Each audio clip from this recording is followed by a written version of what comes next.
lá em Josué, essa é a abordagem, é como se fosse a base da ministração, da escrita do livro, que é esse texto de Josué 5, né? Quando Josué reúne o povo no arraial, e Deus fala assim: olha, circuncida o povo, todos eles, os que já foram e as crianças que nasceram uns 40 anos porque não foram circuncidados. Então eles vão para o arraial, homem circuncidando o homem, né? Os que já eram e os que não eram. Quando termina, a Bíblia fala que eles ficaram ali se recuperando, né? A história diz que ficaram 3 dias ali se recuperando, né? Do sangue, da dor, né? Febre.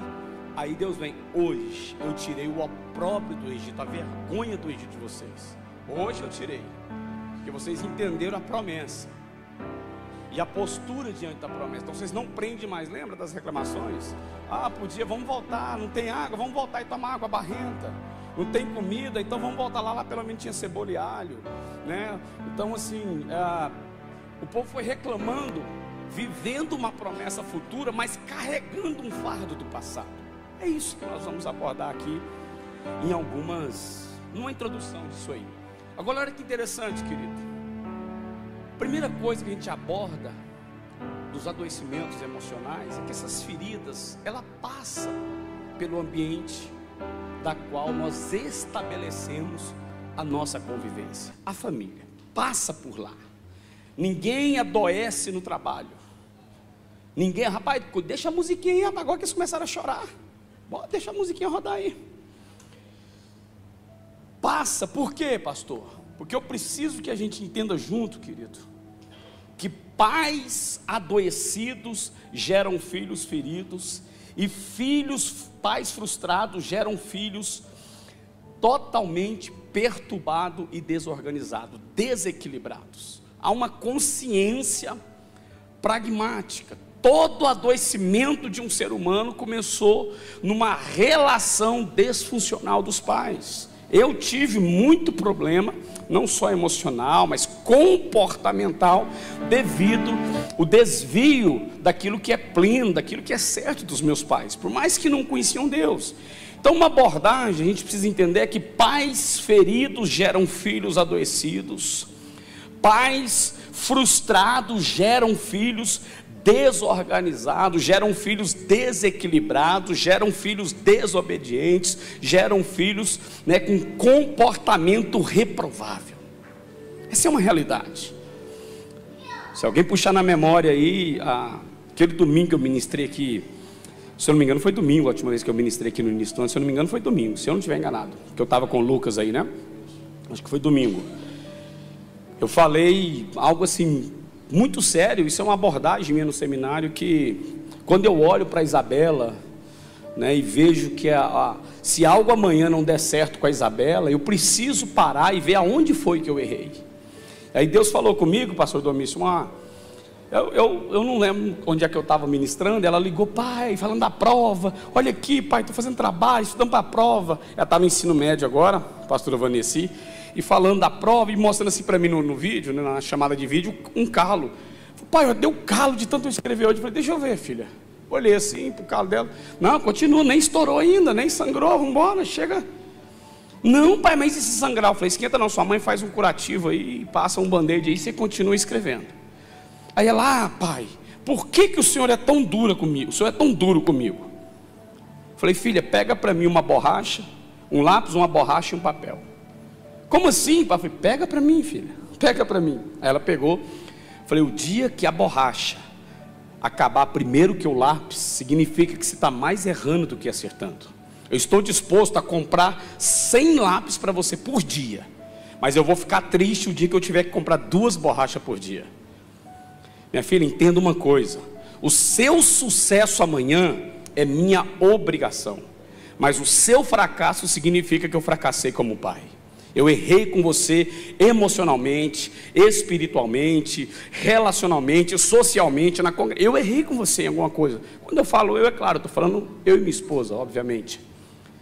Aí eu dei esse ensinamento e é algo que eu trouxe. Por quê? Porque pais adoecidos geram filhos feridos. Pais desorganizados, frustrados, geram filhos desequilibrados. Essa geração não tem controle nas coisas erradas, porque não veem os pais fazer as coisas certas dentro de casa. Filho replica aquilo que o pai e a mãe ensinam com o comportamento, com as palavras. Então, dentro disso, eu não teria como abordar esse assunto de adoecimento do passado, sem falar das relações entre pais e filhos. É ali, a raiz é ali, a raiz desse adoecimento. Agora, olha que interessante isso aqui, querido. Desequilíbrio, o adoecimento, segundo a psicologia, ela traz pelo menos duas coisas que eu acho, aliás, traz três coisas, no mínimo, tá? Eu achei essas, pastora Vanessa, mais interessante. Olha que abordagem legal do que seria, assim, a consequência de um desequilíbrio emocional, de, na verdade, uma ferida, um adoecimento. Primeira coisa que a gente precisa entender: pessoas normalmente que têm mudança de humor e de temperamento constante. Sabe aquela expressão 8 ou 80, não sei se usa muito aqui, mas a expressão, a pessoa é 8 ou 80, está bem aqui, de repente já muda, dá aquele temperamento, aquele descontrole emocional, aquela raiva excessiva, está tudo bem.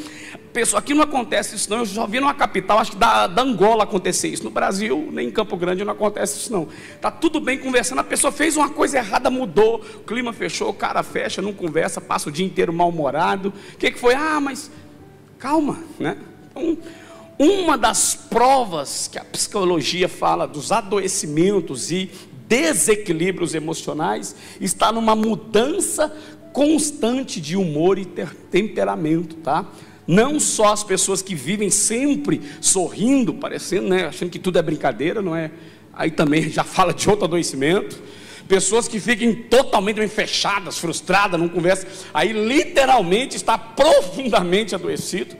Mas tem pessoas que, ao mesmo tempo que está bem, de repente, uma palavra mal, que é o segundo passo para esse segundo acontecimento. Olha que interessante. Normalmente também pessoas que têm reações desproporcionais a imprevisto e a situações negativas, a situações contrárias. A reação é desproporcional. Nem parece que a pessoa é aquele negócio, gente, eu nunca vi aquela pessoa daquele jeito. Eu nunca vi, não, eu não conhecia uma frase que muita gente usa. Eu não conhecia esse lado dessa pessoa. Meu Deus, o que aconteceu? É uma mudança radical de comportamento, algo assim, gente, que temperamento é esse? Isso é desproporcional à pessoa. A pessoa é tão calma, a pessoa é tão querida, né? Ui, mas de repente ela tem uma mudança. Você vai olhar, ferida. Na verdade, não é aquilo que fizeram que deixou ela com raiva, fez ela mudar. Na verdade, ali só está manifestando a doença que já está instalada por algum motivo passado. Ali só está manifestando, aquilo ali é como nós costumamos falar, né, que a febre, né? A febre não é a doença, a febre fala da doença existente. Alguma coisa, inclusive o primeiro sintoma constante que eu tive, quando eu descobri que estava com leucemia, quando descobrimos, né, na verdade, começamos ali para saber o que estava acontecendo comigo. O primeiro sintoma foi febre sem causa. Fiz 24 exames, foi ver como é que estava a imunidade, virose, bacteriose, nada. Mas alguma coisa tem. Então a febre denuncia que alguma coisa está errada. Talvez um tipo de comportamento, deixa Deus ministrar no nosso coração aqui, querido. Nós estamos num ambiente de mesa, numa comunhão aqui da família. Talvez algum sintoma como esse aqui, de repente, está só denunciando aquela ferida com o pai, aquela mágoa com a mãe, aquela falta de perdão, aquele erro que o marido cometeu em 1900 e rascunho da Arca de Noé, mas sempre carrega aquela coisa, aquela mágoa do marido com a esposa. Mas aquele dia, na verdade, talvez esse surto, essa raiva, essa mudança, talvez só está falando daquilo que já estava assim, que já estava lá atrás. Só foi o sintoma, só foi a denúncia, essa mudança de temperamento desproporcional, esse descontrole, talvez só foi a denúncia. E a terceira coisa que eu achei interessante, tem mais coisas, tá? Que eu achei interessante, que isso aqui para mim é fundamental, por isso deixei em terceiro, não porque é mais ou menos importante, mas para mim, que é essa quebra, esse rompimento e esse bloqueio dos vínculos afetivos. Querido, toda pessoa que despreza a família, ela traz no coração alguém que a desprezou no passado.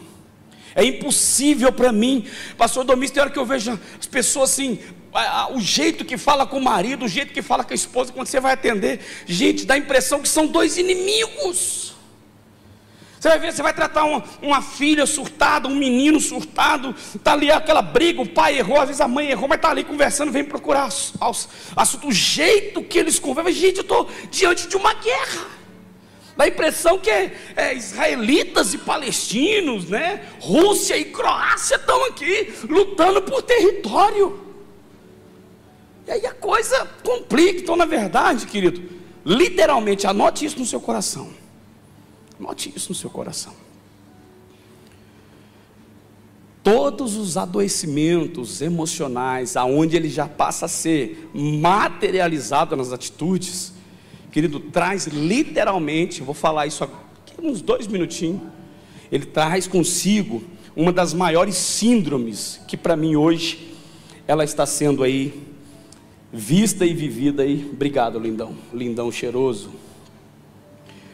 Visto e vivido aí nos atendimentos, acredito que os pastores e líderes aí sabem do que a gente está falando, que é a síndrome da rejeição.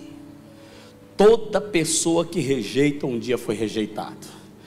Toda pessoa que não quer vencer a rejeição é porque um dia ela não venceu dentro dela aquela pessoa que a rejeitou.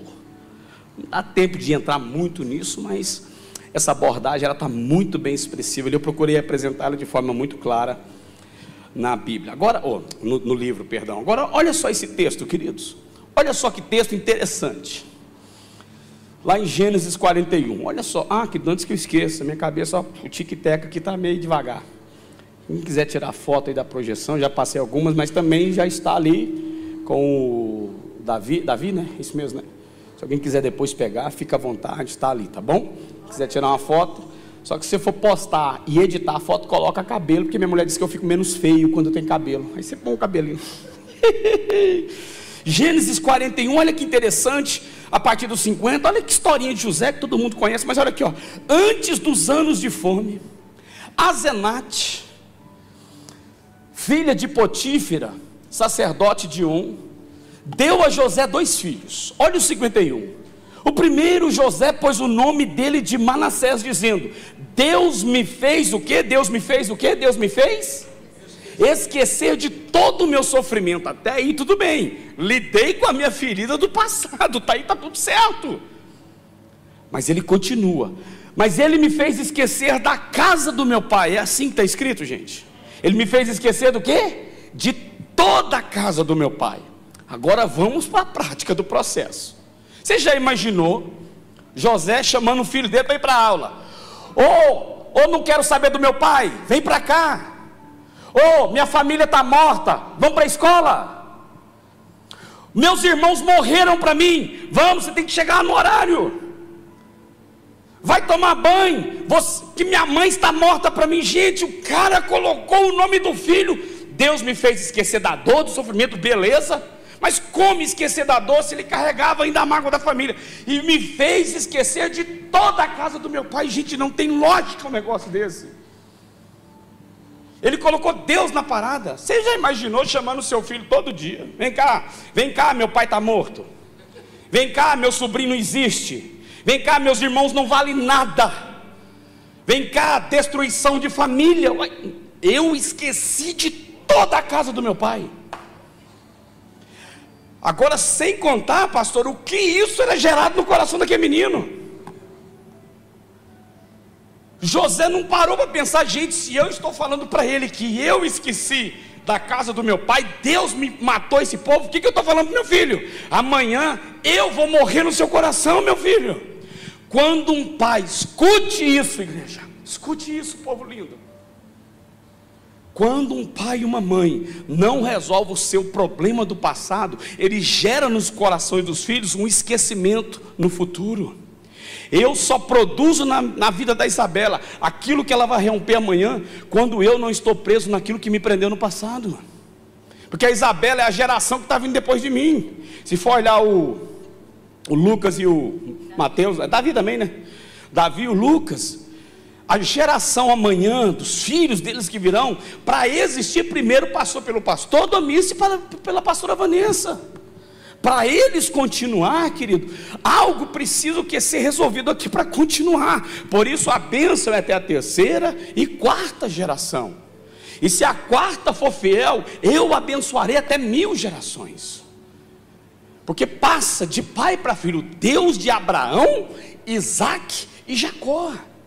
Então, querido, não é achar que os filhos vão se resolver na vida sem a gente se resolver, não. A Isabela só é resolvida porque o pai dela é resolvido, ou o contrário, ou a Isabela vai ficar perdida porque o pai é perdido, porque precisa passar por mim, querido, precisa passar por mim, como precisou passar pelos meus pais.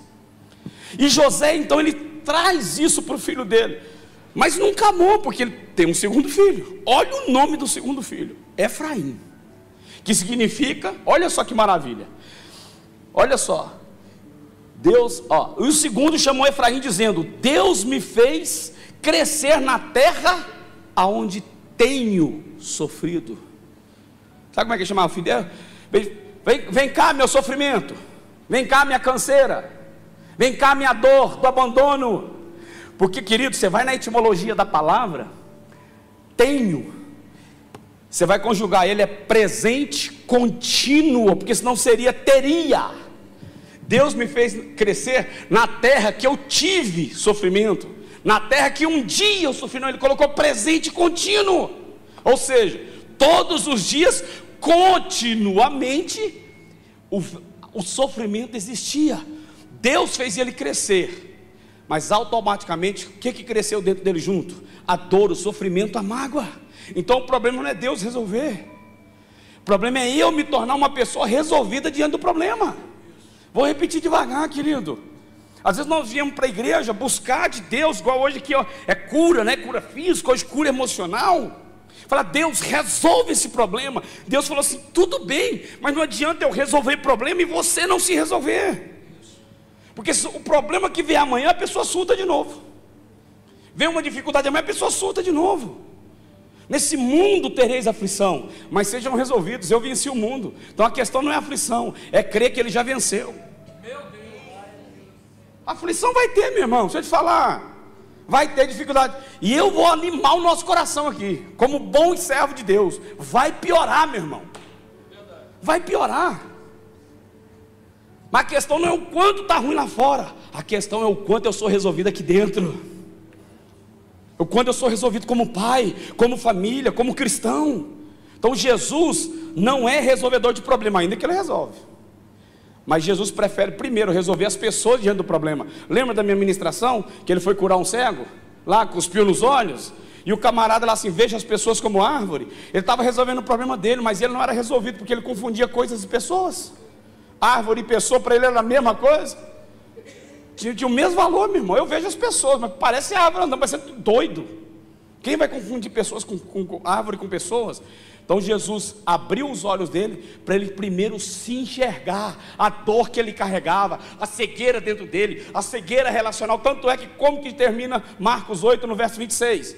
Não entre no povoado, vai para sua casa. Não é para contar testemunho do que eu fiz na sua vida, vai falar agora para a sua família como que você vai ser na vida deles agora. Você vai ser um homem que vai servir, você vai honrar. Vai para a sua casa, não passa na igreja, não passa no trabalho, vai para a sua casa. É lá que começa a solução dos seus problemas. Por isso, lida com o passado, se resolve no presente e não preocupa com o futuro.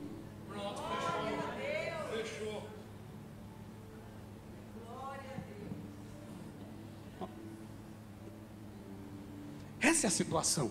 E José carregava isso, queridos. Só um tempo aqui, passa rápido, hein? Meu Deus. Isso é porque é 1 hora a menos, né? Mas se fosse 1 hora a mais, né? Já estava começando a Olimpíada da Copa América. Duas coisas 2 nomes, 2 feridas estartadas na vida de José. 2 coisas eu vou tirar aqui. Primeira coisa, que José, ele aborta emocionalmente os vínculos familiares. Ele abortou: eu não quero saber da minha família. Ele abortou o sentimento.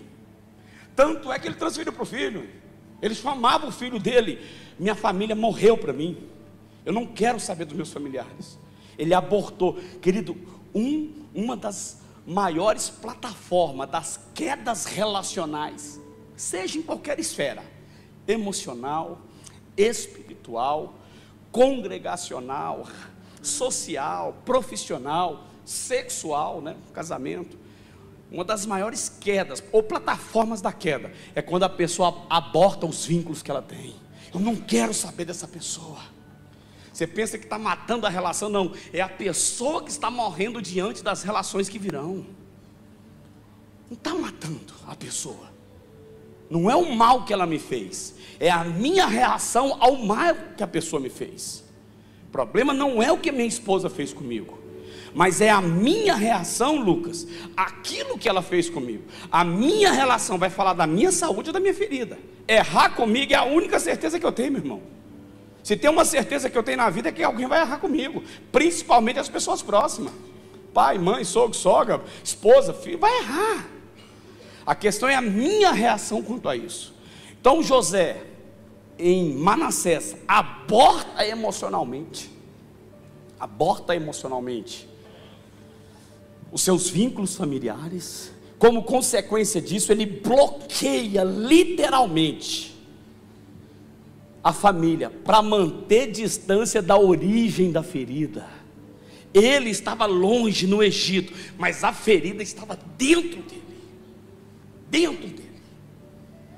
Ele bloqueou a família, só para manter distância da origem da ferida. Mas querido, detalhe, depois você lê Gênesis 37 até o final, detalhe, José não quis resolver o problema com os irmãos. Deus levou os irmãos para a porta da casa dele. Veio a revelação, veio a fome, veio a abundância, depois veio a fome. Quando a coisa apertou lá na Israel, manda os filhos. E a Bíblia diz, olha só, irmãos, a Bíblia é linda. José reconheceu os seus irmãos, mas os seus irmãos não o reconheceram. Porém, ele fechou o coração e não se revelou aos seus irmãos. Detalhe, você vai ler o texto, a gente precisa ler as linhas do texto.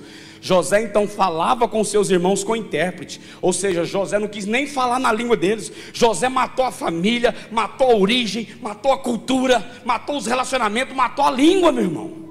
Ele falava com seus irmãos usando um intérprete, ele falava na língua egípcia. Querida, uma das primeiras coisas, é para mim? Foi eu? Só para quebrar o gelo, porque ficou um pipi, eu fiz isso para quebrar o gelo. Falei, querido, olha só, José falava em outra língua, porque até a origem, a natureza, o familiar, ele matou tudo. Eu prefiro habitar em terra estrangeira, em terra maldita, do que habitar na terra dos meus pais.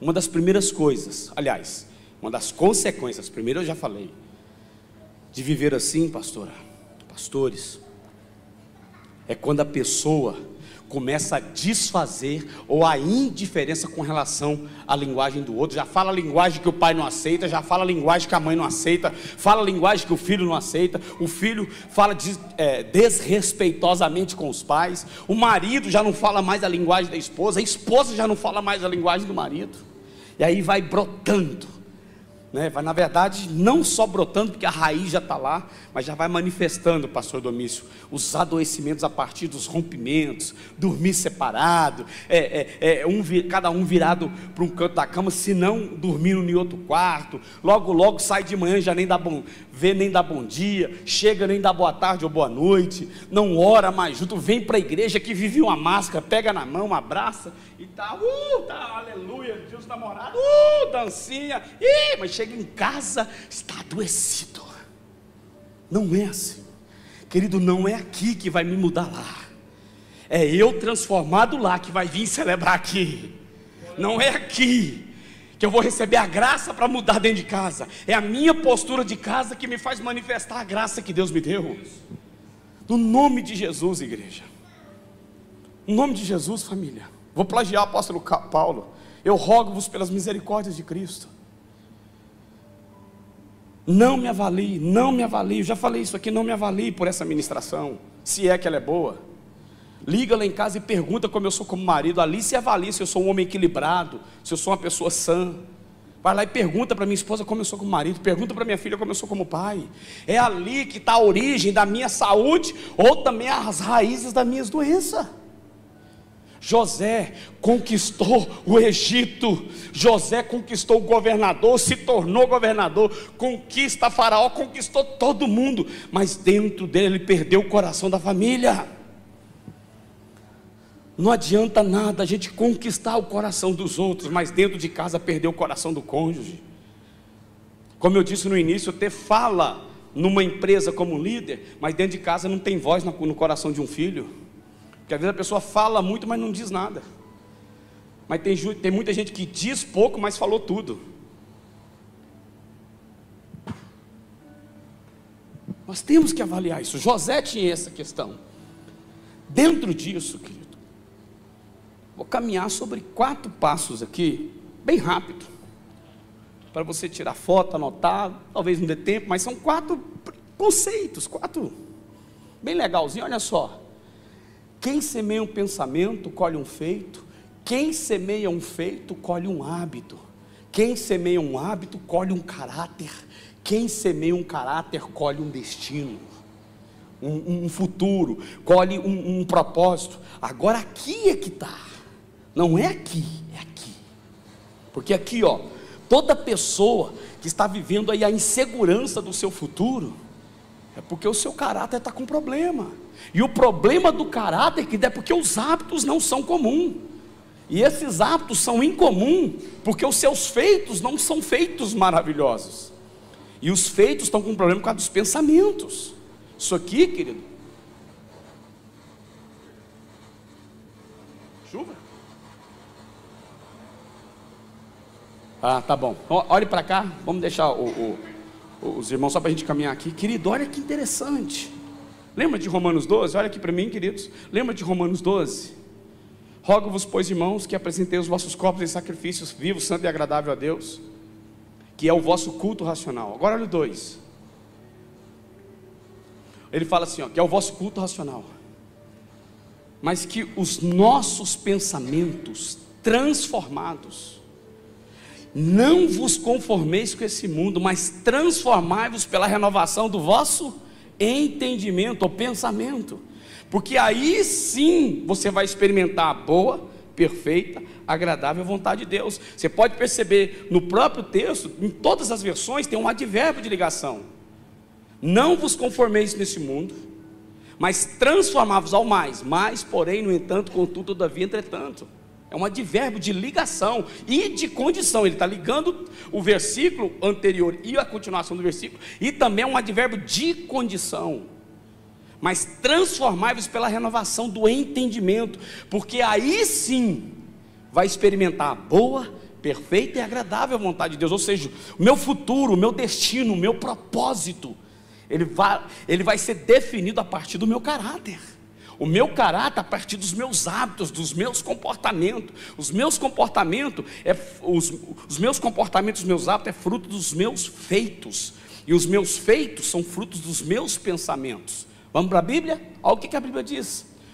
Interessante, olha o que a Bíblia diz sobre esse versículo, que eu acho muito interessante. Eu sei que pensamento tenho a respeito de vocês, diz o Senhor, pensamentos de paz e não de maldade, para vos dar o fim, para apresentar para vocês o caminho, o propósito, que lá na frente, gente, o meu pensamento é de paz de vocês, é esse pensamento. E aí vocês, a fim de que desejais, então vocês vão me invocar, passarão a orar a mim, e eu vou ouvir vocês, buscarão e me acharão, quando vocês buscarem de todo o coração, de todo entendimento e de toda força. Olha o que está escrito em Jeremias, é um texto bastante conhecido, mas se a gente focar, eu sei o pensamento, Transformação começa ali. Querido, olha que interessante esse comunicado que eu vou passar para vocês. Charles Melman é um psicanalista francês, nascido em 1931, morreu em 2022. Ele deu uma entrevista para uma revista brasileira em 2008 ou 2007, talvez entre eles, entre 2007 e 2008. Olha o que esse camarada falou. Assistimos hoje um acontecimento que talvez não tenha precedente na história, que é a dissolução da família. A família está se desfazendo. Olha só como que ele conclui. Pela primeira vez, a instituição familiar está desaparecendo, e o resultado disso são adoecimentos imprevisíveis. Charles Melman falou isso em 2007 ou 2008, numa entrevista para uma revista brasileira. Mas esse psicanalista francês escreveu isso em 1960, entre 1960 e 1970. Ele escreveu isso aqui, que foi a geração pós-Woodstock, aquela geração de sexo, droga e rock and roll, que são os filhos do pós-segunda guerra, primeira e segunda guerra. Não tinha mais família, não foi para a rua desfigurar o cabelo, vestir de forma diferente, sexo, droga e rock and roll. Ele vai e escreve, gente, isso há quantos anos? Nós estamos diante de um precedente, de uma notícia terrível que não tem maior precedência. A dissolução da família, porque produz, quando se desfaz a família, se desfaz emocionalmente, relacionalmente, espiritualmente, congregacionalmente, profissionalmente. Porque a base está ali, ali é a raiz, é ali que começou a origem da minha vida, meu irmão. Na terra foi ali. Eu sou escolhido por Deus e sonhado por Ele desde antes da eternidade. Do início, meio e fim. Apesar que não tem início, não tem meio, não tem fim. Só sei que tem um eterno. Então a eternidade não é o lugar onde os dias não se contam. A eternidade é onde os dias são incontáveis. Não importa ontem, hoje, amanhã e depois. Então eu fui escolhido lá. Mas a minha origem brasileira, goiana, terrena, dia 19 de outubro de 1978, começou na minha casa. Começou com meu pai e com a minha mãe. Se isso se desfaz, automaticamente a minha raiz emocional e relacional, social, ela vai se desfazendo. Olha o que Charles Melman, eu achei fantástico isso aqui. E isso produziu, eu vou falar dos dados de hoje, apesar que essa pesquisa que eu vou apresentar para os irmãos aqui, ela é de 2022. Claro que tem aí teve um aumento por causa da pandemia, tudo certo, mas isso não muda a realidade do que está acontecendo. Olha só que eu vou passar para os irmãos. Charles Melman, psicanalista francês. Essas marcas, disso que ele falou, produziu marcas, produziu características. Olha só, nós temos hoje 74% da população brasileira sofre de algum problema na área depressiva. Toda a esfera da depressão, seja ela qual for. Desses 74%, 62% carrega aquilo que eu falei para vocês, a síndrome da solidão. As pessoas estão se isolando. E 49% das pessoas se sentem rejeitadas. Isso aqui foi uma pesquisa feita que em 2022, eu sei que ela aumentou, eu não atualizei ela ainda, eu quero atualizar. Agora olha que interessante, faz essa equação aqui comigo. Olha só, faz essa equação comigo aqui. Depressão mais solidão é igual a rejeição. Rejeição menos perdão é igual a ferida. Toda ferida é pela falta de perdão, toda falta de perdão é pela rejeição, toda rejeição é produzida numa solidão que foi desencadeado de uma depressão. Isso aqui é uma equação para a vida, uma equação para a gente entender.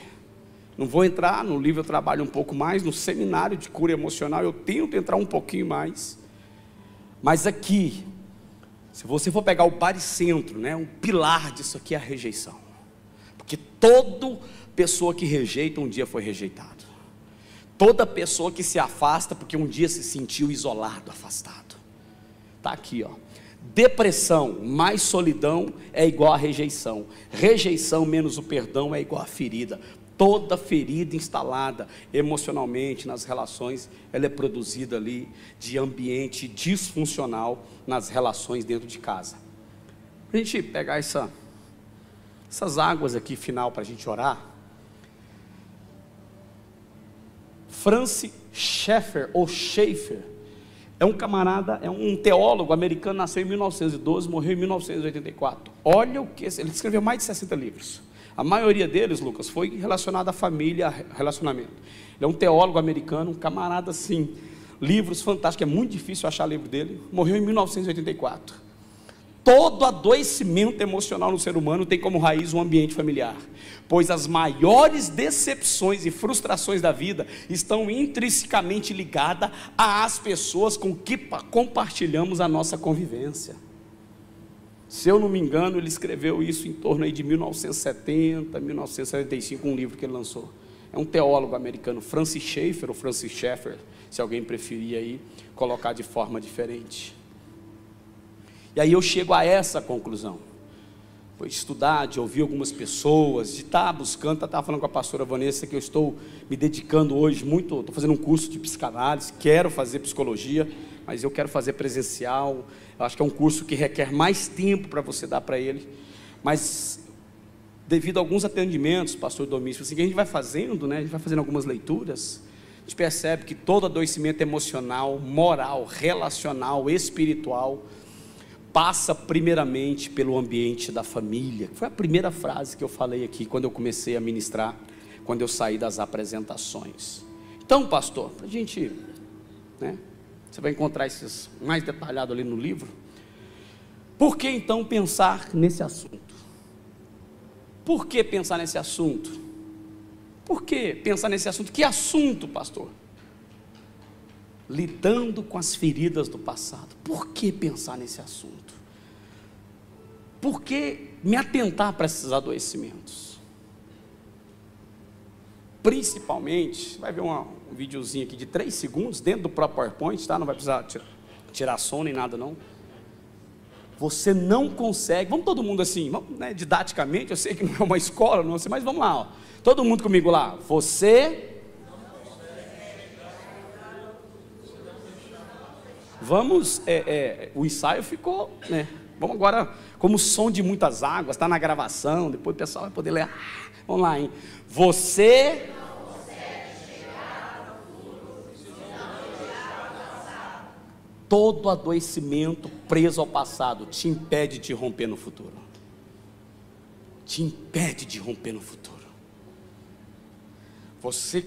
Eu caminho em direção ao futuro, mas o meu passado levanta as portas do futuro que impede as minhas conquistas. Vou repetir devagar, caso você queira anotar. Eu caminho, né? Eu avanço para que estão diante de mim, eu caminho, mas quando eu me prendo ao passado, só voltando aí, que a pastora Vanessa não viu, que ela pediu para ver, estou brincando, viu, que eu sei que... Você não consegue chegar ao futuro se não deixar o passado. Você caminha, mas as prisões do passado levantam portas que nos impedem no futuro. Talvez a gente não enxerga, mas está preso. E aí eu tenho isso aqui: quando a pessoa não resolve as feridas do passado, normalmente, tá? Respeito quem pensa diferente, pode ter que acontece outras coisas, tudo bem, isso aqui não é uma regra definitiva, mas é o que mais acontece. Normalmente ela é desiludida com o presente e insegura quanto ao futuro. Olha só essa escadinha que eu vou fazer aqui, abordo muito bem no livro. Quando eu não resolvo o meu passado, eu me perco no presente e não acredito no futuro.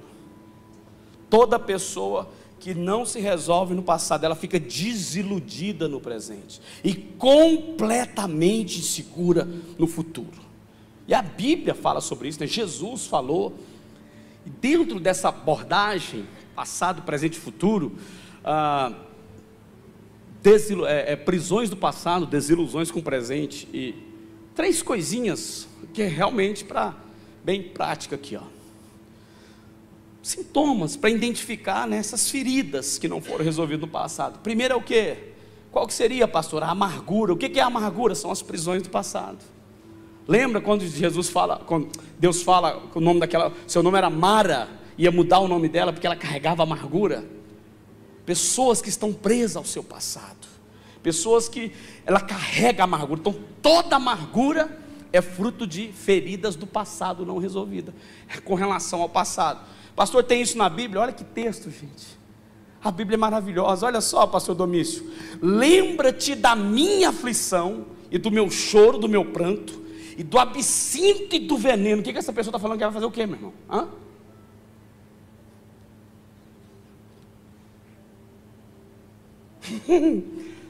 Olha o 20: minha alma continuamente os recorda da dor e se abate dentro de mim. A minha alma se recorda. José estava dizendo para o filho dele: o seu nome é a minha dor, porque a minha alma recorda que meus irmãos me venderam, a minha alma recorda que me jogaram num buraco, me venderam como escravo, acharam que aqueles irmãos tinham ciúme, inveja de mim. A minha alma, Manassés, você vai carregar isso, Manassés. Você vai carregar a minha dor com meus irmãos, você vai carregar a minha dor com meu pai, Manassés. Não vem que não tem não. O seu nome é minha dor do passado. O seu nome é minha família está morta. E aí vem aqui, queridos, Lamentações, Jeremias falando: lembra-te da minha aflição e do meu pranto, do meu lamento, do absinto e do veneno, porque a minha alma continuamente recorda da dor, e isso destrói, isso abate, isso me paralisa algo dentro de mim. Acho que o Eurípides deve ter falado isso para vocês. Imagino aqui no seminário, imagino que sim, ele sempre fala que a crise, ou ela te avança, ou ela te recua. Ou ela te avança, ou ela te recua.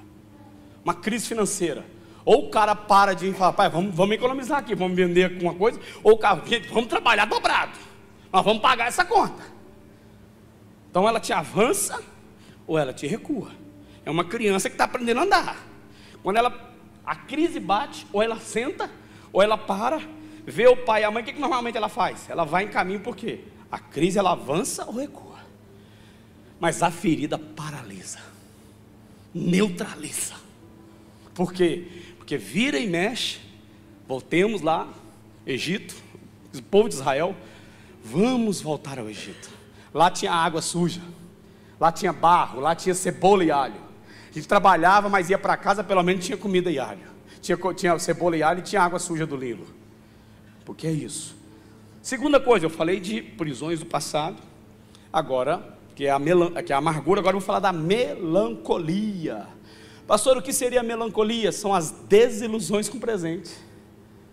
Sabe aquela pessoa literalmente pessimista? Lembra do desenho da hiena?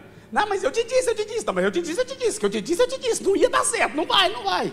Aquele desenho da hiena, né? Tá vendo? Nós aí, os jovens daí ficam tudo perdidos. Nós tivemos infância, viu? Nós vimos Papalégua, Perna Longa, Tio Patinhas mergulhar no... Quem não queria ser Tio Patinhas, mergulhar em moedas de ouro? Nós tivemos infância. Então tinha um desenho da hiena. Pensa numa hiena pessimista. Eu te disse, não, mas que eu te disse. É uma pessoa desiludida. Sabe aquela pessoa, tudo que você fala, ela já tem um pessimismo pronto. Pastor chega aqui: gente, ó, nós vamos fazer assim agora, esse ano vamos... Não, pastor, não, o povo não está preocupado com isso não, vamos fazer outra coisa. Estou dizendo que não tem hora que tem, né? Eu mesmo sou empolgado, tem hora que a minha mulher fala assim: ô, calma aí, baixa a bola aí, irmão. Irmão, lá em casa eu acho que é igual aqui, quem manda é a mulher mesmo. Vocês vão fazer o Pix ali, você vai ver, até o Pix, ela a conta dela, meu irmão, ela já, quem manda lá. Então tem hora que, a esposa, é claro que nós também tem hora... Mas tem gente que é o tempo todo, né? A pessoa vai para um concurso, ela já fala da reprovação antes de ver a prova, nem dorme, desiludida. Pastor, tem isso na Bíblia? Tem também, tem mais, mas eu gostei desse aqui, ó. Sinto-me encurvado está no presente contínuo, tá? Sinto-me encurvado e de total maneira abatido, sobremodo abatido. Ando, presente contínuo, não é andei. Eu ando, nem é andava. Ando de luto e lamentando todo dia. Gente, Salmo 38:6. A questão não é o luto da dor, mas no momento da dor, nunca deixar de viver o luto. Isso eu não estou falando só do sentido literal. perda de um ente querido, que eu não quero entrar nesse mérito, que o parente mais próximo que eu perdi foi tio e avô, e já de idade. Tio não, tio foi assassinado, mas já de idade meus avós. Mas eu quero falar, tem gente, pastora Vanessa, com certeza a senhora já estudou, talvez até já atendeu pessoas que, perda de um namoro, perda de uma oportunidade de emprego, isso causa uma dor onde a pessoa não vive o luto. Então a questão não é o luto da dor, mas é na dor não deixar de viver o luto. A perda, perdeu, tudo bem, perda, perdeu, dói, seja o que for, não vou entrar aqui no campo, né, familiar.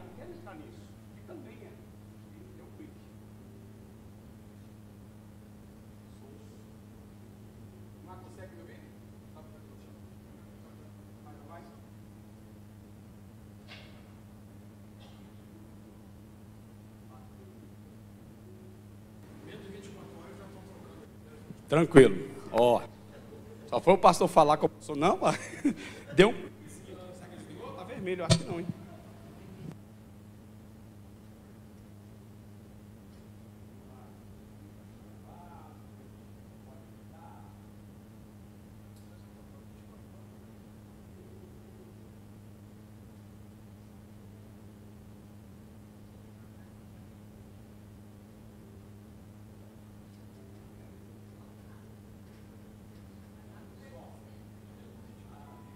Nem a Ayrton Senna chegou tão rápido assim. Sinto-me encurvado, querido salmista, ele está falando das suas dores presentes. Sinto-me encurvado, abatido, ando, presente contínuo, eu ando, não é eu andei, nem ele andava. Eu ando, tu andas, nós andamos, vós andais, eles andam. No luto e lamento, eu falei o quê? Todo dia, não é?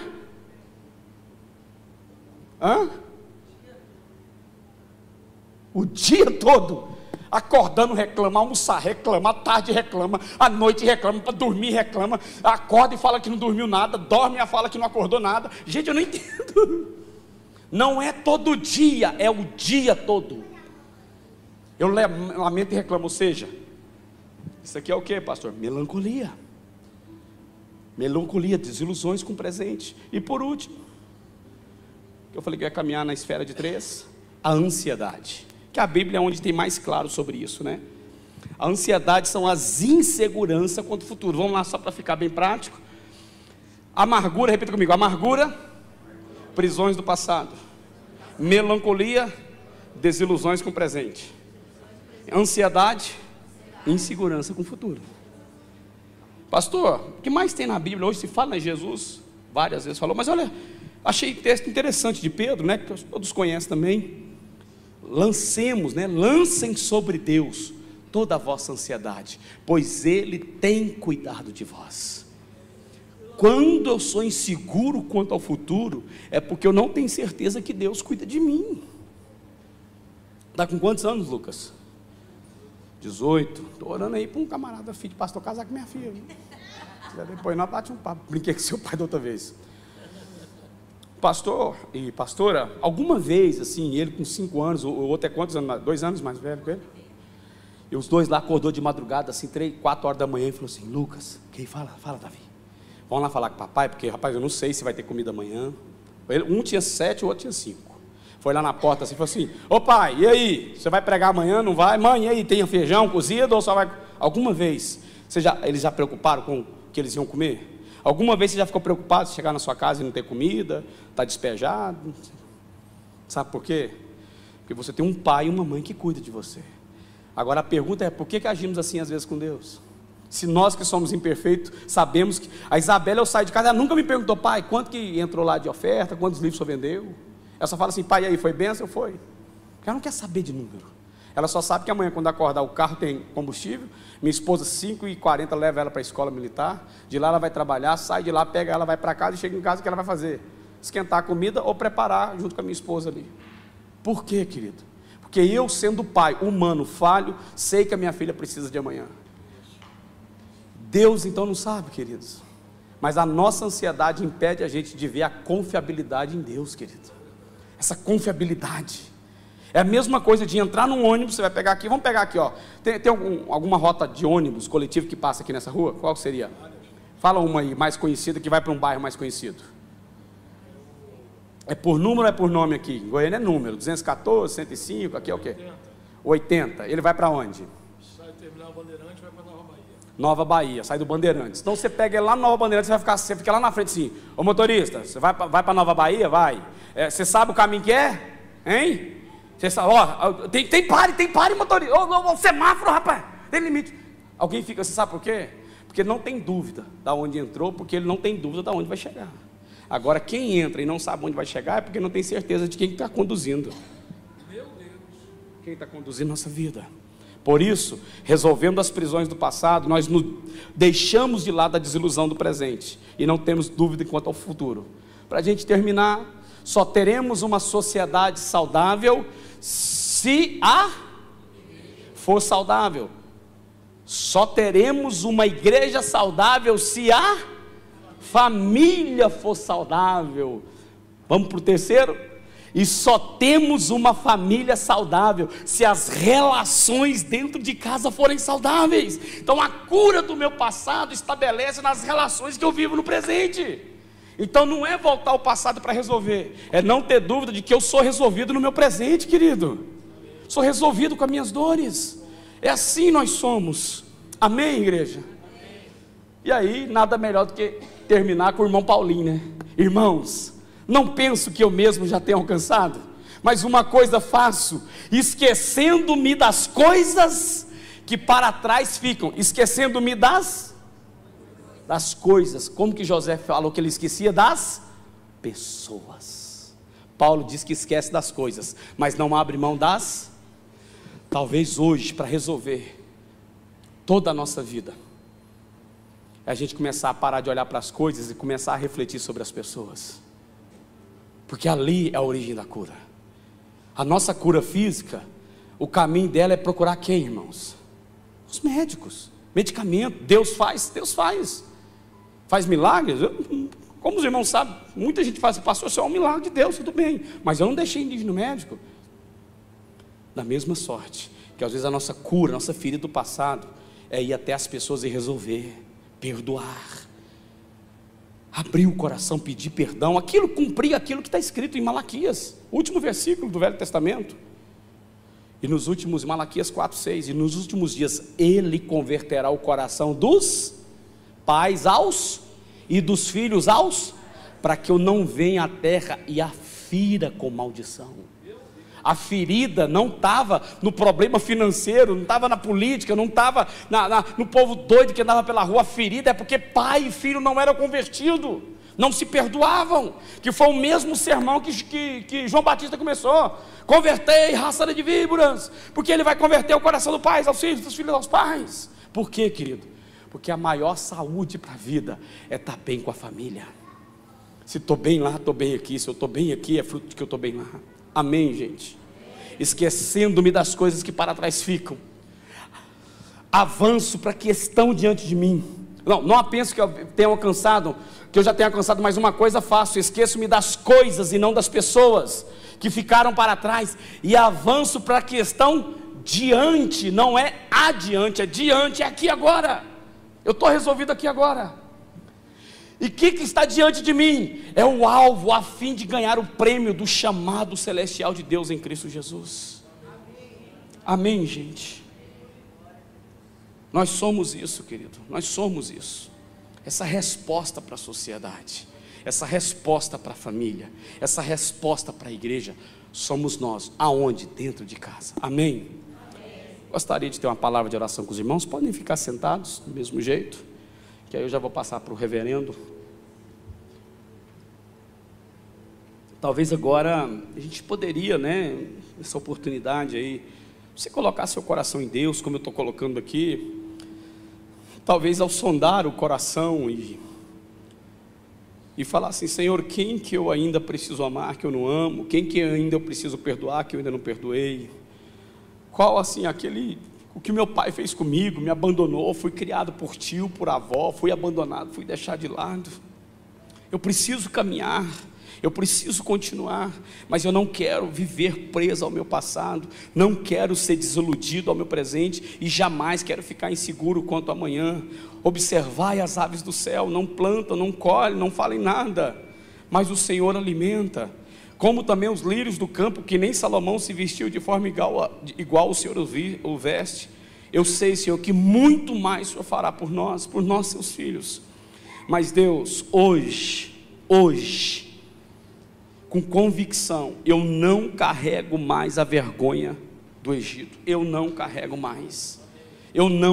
mais o opróbrio do Egito. Eu fui circuncidado na aliança de Cristo. Cristo restaurou, Ele resgatou. Ao rasgar o véu eu tenho acesso, porque essa aliança foi restaurada em Cristo Jesus.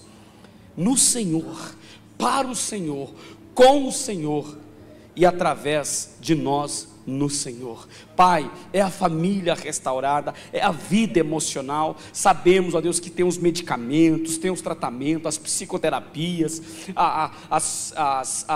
os psiquiatras, são homens e mulheres que estudam para auxiliar.